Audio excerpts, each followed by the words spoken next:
Hey everyone, it is Tahara, And Melissa. and we are One Boob at a Time podcast. Welcome to our first episode of our Each One Teach One series. So, this series is dedicated to gaining and sharing knowledge, creating conversations, and re examining Black culture, our history, and as well our present and future in today's world. So, these topics all actually derive from personal conversation that Melissa and I have had in the past and are currently having, as well as our experiences in this world as Black women.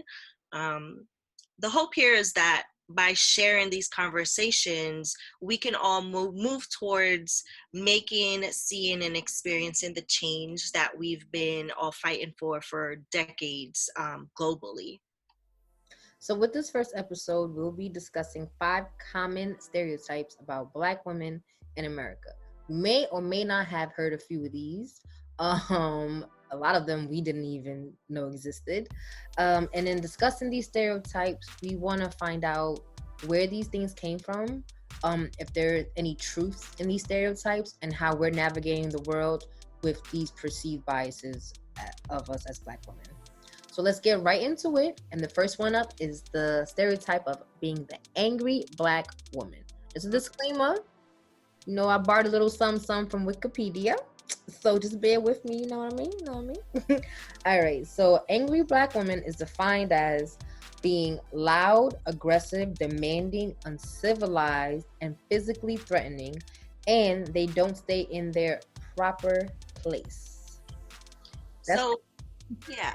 So I've never been like the angry Black woman, quote unquote, at work. I would say this is mainly due to the fact that I always avoid exhibiting some of the characteristics that are underneath this stereotype. So whether that's being perceived as crazy or being perceived as wanting to start or cause conflict, um, or nitpicking about certain things, like I avoid sometimes voicing how I really feel because I want to avoid being perceived as an angry Black woman. But what happens is you're all of these feelings are sometimes bottled up, and it's like, okay, once they do come out, then you can kind of you can understand how people may look at you and think, oh my gosh, she's angry and she's, you know, doing the most, or she's whatever it is. But that's because we're always, in a sense, walking on eggshells and trying not to be that all the time. And I know you can relate to this. We've had many conversations about I this. definitely can. Especially with like school and work, or even just where I live, the neighborhood I live in. I often, same way like Tahara, I'm hesitant to speak up, even when I'm asked to speak up, even when I'm even when I'm put in roles, and where I'm supposed to be the leader or in charge. It's just like you you're put in these positions that require you to say something when things are going wrong, when things are unfair. However, you're scared to be trapped in this box of, well, she's a Black person, or being a Black woman, how they're so angry and they're rude and they always want to, you know what I mean? And it's kind of, how would I say, it kind of puts you in a position to also kind of get walked all over. Like, there's something within our community about our hair, in which I don't know what other people's fascination with our hair is, but it's always like a topic of discussion. I And mean, our hair, it's amazing. I It's mean, very diverse. It's awesome. It can do anything that we want it to do. like just the curiosity that surrounds our hair is just, we are very, hey, you don't got to touch my hair, you don't have to put your hands on it, and there's a whole song about it. Thank you, Solange. However, I find myself in predicaments where I've allowed people to touch my hair or comment on my physical appearance, or about my, like, my butt or my shape or anything, all because I don't want to come off as being rude or mean if I'm speaking up to people about how they talk about my look or my appearance, which is ridiculous, because anyone should have the right to vocalize their dislike for what you're saying about them and their body. They have the right to say, hey, I don't like you talking about that, or don't mention that, don't bring it up. And instead, for us, it's just like to avoid, being put in some stereotypical box at our jobs or in school or amongst our community. Yeah. um yeah, that's just kind of like, ugh, it's a little tiring.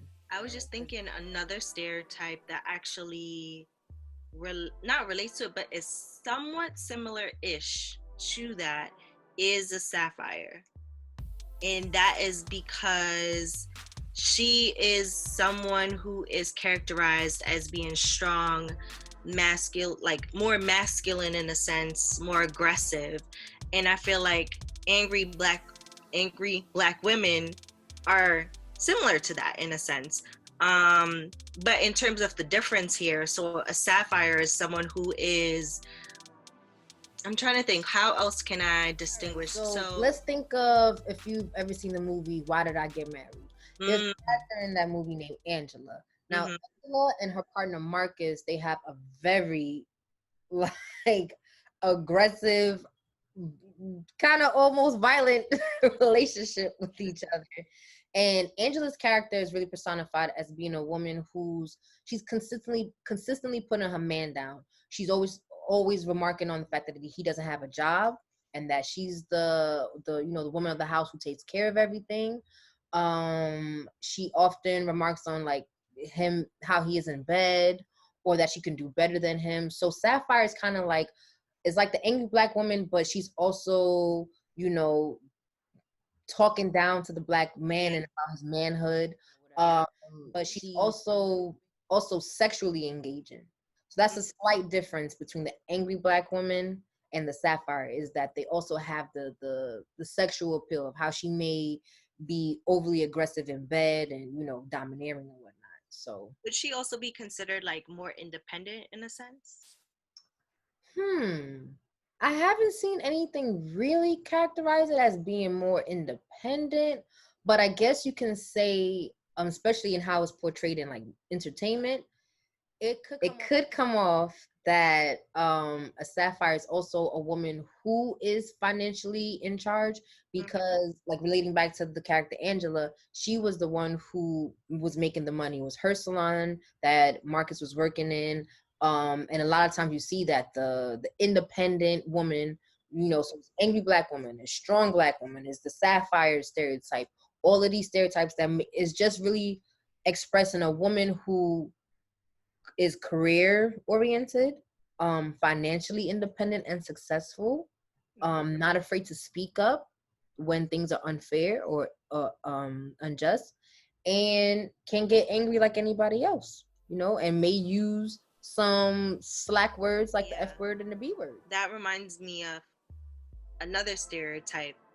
But I would say this one is more, it's an older stereotype, I think. The stereotype of of mammy, where where she is independent in a sense, but she's independent, she's working, she's a former enslaved woman working for former slave owners or for white families, and she's the woman who was like the caretaker, or who nursed the children in the house. A lot of these former enslaved women, their only opportunities were these domesticated jobs.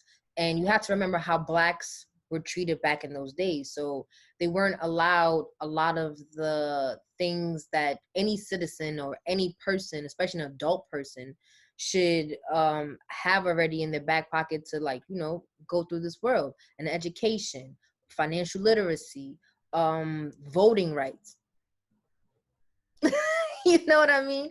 And then we were not actually considered to be people. We were property, and now former property. But this is pre and post slavery, that we're referring to them having these domesticated roles in the white home. And when you look at it now, a lot of us, our parents come from, overseas, and our grandparents who came from overseas first and came over here. A lot of us, especially from the West Indies, our parents' only jobs coming here, no matter what they left back home, were being a nanny, or being a housemaid of some sort, So it's like that kind of trickled down, not to just the stereotypes of the former enslaved Black women in America, but also it led it to the kind of jobs that were afforded to immigrant Black women that came to America post-slavery. With Aunt Jemima, how the Aunt Jemima products first came out back in the day, that caricature was also based off the idea of the happy, servant, the happy Black female servant. And that's what made that brand so popular, because it kept that misconception alive and it sold. No one wants to see, especially post-slavery, no one wants to see, sad and angry former slaves. No, we're chipper. Everything's fine. Everything's going gravy. Meanwhile, yeah.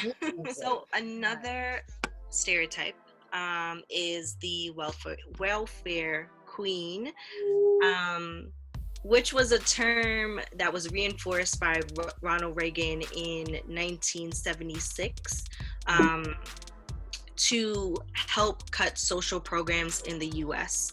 So this was due to Linda Taylor, who was a Black woman caught scamming the system. She received 23 welfare checks under 2 different aliases. I feel like there's a lot of misconception here about who actually receives welfare in our country. And most people think that it's Black women, it's Black women, Black people who are being lazy, who are taken care of, or just like being taken care of by the government. When in reality, over 40% of SNAP recipients, for example, are white. So that's a large percentage. 25.7% are Black. 10.3% are Hispanic, 2.1% are Asian, and 12% are Native American. 1.2. And 1.2 are Native American. Sorry. Yes. So with the welfare queen stereotype, back in the, I believe, like the early 70s, 60s, the face of poverty changed from, just being the everyday American to really focusing on women. And I find that kind of funny because, even with it being the 60s and the 70s, 2 groups of people who really still don't have the proper rights in this country were women and African Americans. So it's like, of course, we're the faces of poverty because nobody's looking out for us. White men have it all. We don't. Women and people of color don't. So the imagery shift for that. So the poster child went from being the everyday American, or even the American male after the Great Depression, finding it hard to have a job and maintain his family. And now it was women, white women, but now specifically, without really trying to say it, but saying it, Black women. So with the welfare queen stereotype, Black women really became the face of that. And you also seen that rhetoric used with Donald Trump, that a lot of our communities are impoverished and a lot of us are on the system, and we just need to get up and, as the old American, pull ourselves up by our bootstraps. Yep. So that's what's expected of us, but it's hard to. And as to Harvard said, you don't have bootstraps. It's hard. You didn't even give us boots to walk in, bro. How you supposed to? How? My skin straps off my toes, off my ankles, the back of my ankles. Like what? How? Like I remember growing up on welfare. I felt embarrassed, even though there was nothing to be embarrassed about. I felt embarrassed admitting that I was on welfare or getting food stamps or living in Section 8, because it was like another Black family, another Black woman, and And I think that also that doesn't only come from people outside of our race. I feel like it's within our own communities as well, in which you are, not you specifically, but people on welfare, Black people, Black women on welfare are made fun of, like, again, by our own people. But that's because it's so ingrained in us too as well, to put down our own people. And so it's just, I don't know, I feel like these conversations that we're having, like there'll be times where we're specifically highlighting, like, white supremacy in our country and the work that, you know, white people still like have to do, and this our country has to do, but there's us as a people, we have a lot of work to do as well. Just putting All that right, out the there. next and last stereotype that we'll be mentioning will be the stereotype of the Jezebel. Now, the Jezebel is associated with descriptive words such as being seductive, alluring, worldly, what? and lewd. I know what the other word was. I ain't gonna tell y'all. So think of like Tony from Girlfriend, like very hot and steamy, and all the men see her and it's like, oh, Or like you making it seem like Jezebel is being a good, like I want to be a Jezebel. You talking about it like like what? Break it down for me, because Jezebel, in truth, is just a woman who is promiscuous. First of all, sexually appealing. Because I mean, people not gonna just want to be up in there if you don't got something to be up in. You know, you gotta be having something. And yes, promiscuous. She probably has many male paramours. I'm done. Knocking at her door, like, "What's up? What you doing, boo boo? What up, Jezzy Jazz?" You know. I'm done. Okay. It's really attributed more to us because of our figure. And Yes, back in the day, back in slavery days, it was perceived that because of the way we looked, and also in some African tribes, polygamy exists, and they just use that information to make it seem okay to rape these Black women that they were stealing from Africa to use them as slaves. And especially when it came down to like slave owners, the male masters, raping and impregnating their Black female slaves, you know, for the woman of the house, she felt like, oh well, you know, she was tempting him with her Black breast and her big butt and, you know, her big lips and stuff like that. So, you know, now we came out to be the whores. You know, sometimes I feel like this is when it comes to our bodies, they basically look at us as like lewd, and it's mainly because of the fact that our bodies jiggle on their own. They do things, right? And we can't help it. We just we're just living we're just living in our bodies every day and just doing regular stuff, and but we're looked at as like we're doing extra, but we're really not. It's just what it is. So to tie up these stereotypes and to have you be able to relate to something a little bit more current, we decided to talk a little bit about the WAP video that came out recently by Cardi B featuring Meg Thee Stallion. So for those not familiar with it, just to recap, the song stands for Wet Ass Pussy. The acronym is WAP. You know, and if you're watching a video, it's gonna say wet and gushy. That's the censored version. So the song basically is just talking about how good a woman's vagina is and just the different ways she wants to sexually be pleased or please her partner, and just how good and moist it is. And you know, that's what the song is about. And in the video, you know, Cardi B, Meg Thee Stallion, two of the sexiest women in hip hop and in the music industry right now. And they were just showing off their body and dancing and twerking and licking on each other. How many times you watch this video? A lot of times, because stop judging me. So now, the questions or the controversy surrounding this video and the song touches a lot of different things. So it's about whether it's the right time to release a song and video like this, given our current climate with the election coming up, with the pandemic and those dying from the pandemic, Black Lives Matter protests and police brutality, as well as the millions of unemployed Americans and people closing down their businesses because of Corona.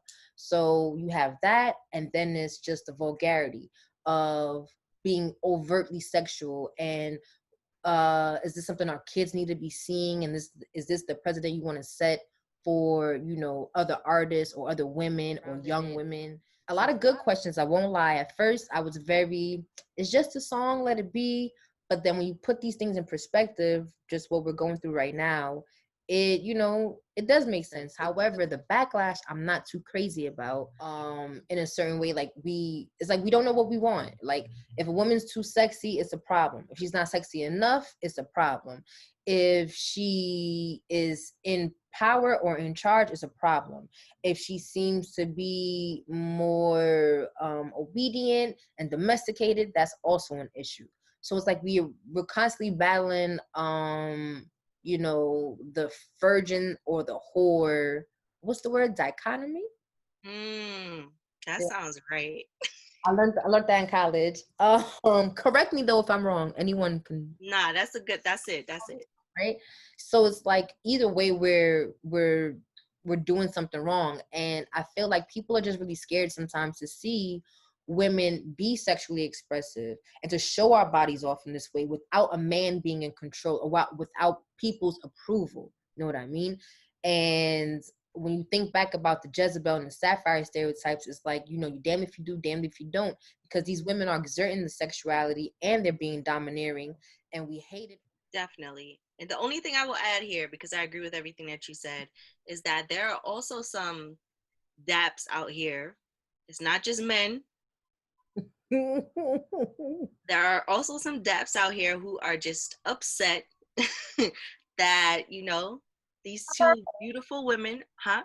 Real quick, what's a dap? Nah, you're not gonna have me break that down. Y'all can use your context clues on this here YouTube video. What's the opposite of a WAP? Anyway, now I just wanted to point that out. That is, you know, there's a lot of hate from men, but there's also a lot of hate from women as well, which is not cool. It doesn't have.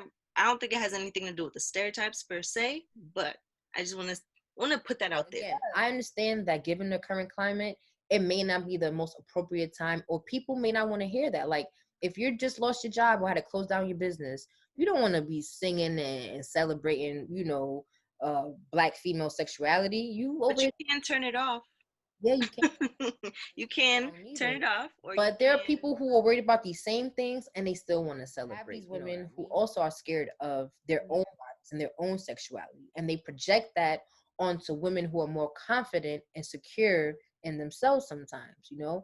Yeah, like that, yeah. So I do see it both ways, as in why people are questioning the timing of this video, but I also see why people are very pro this video. You know, we do need a little, especially women right now, we do need a little boost of that confidence. I think we all do, right? But Black women, we need to see ourselves more, and we need to be a little bit more comfortable about the different ways that we can be perceived.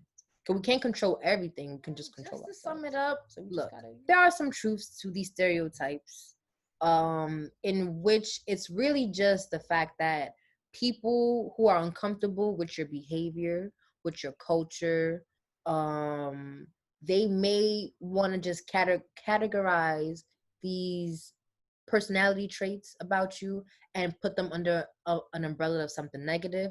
But we have to realize, women, men, especially us in these BIPOC communities, that it's okay to be ourselves, speaking our vernacular.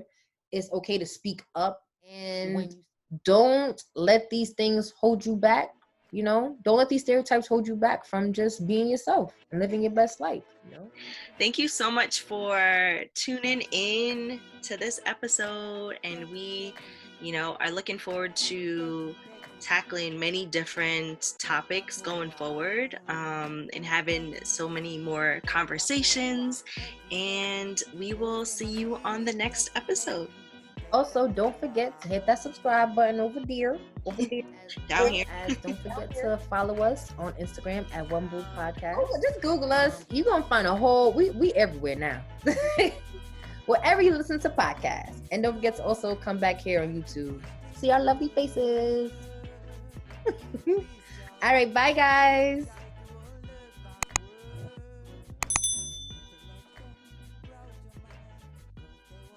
You know, I forgot I'm supposed to press stop. I was like,